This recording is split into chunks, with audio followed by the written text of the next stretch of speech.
This is a cardiac ultrasound. A couple things I want to go over. First off, I think from this view, which is an oblique parasternal long view, you can tell that there's no fluid behind the heart. There's your descending aorta. Because you don't see any fluid there, I don't see any pericardial effusion. I think you have good enough views to say that. So I disagree. I don't think there was a trace pericardial effusion. One other thing to mention here is if you look at this view, this is your LA. This is your aortic outflow tract. Now it's a little bit oblique, but this looks a little bit bigger than here. Now because you're oblique, I think it's hard to definitively say that there's signs of diastolic dysfunction. That's one thing I would worry about from this view, but again, it's limited because of the oblique cut. There was also mention how that there was concern for signs of RV dilation, and this is your subxiphoid view, and I think it's pretty solid to say that there is no RV strain.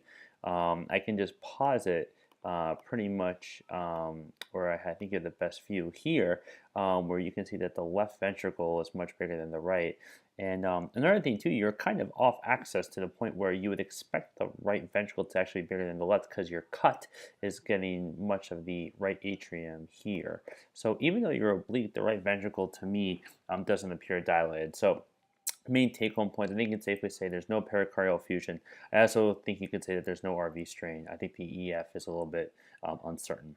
So I hope this helps me. If you have any questions, thanks for saving.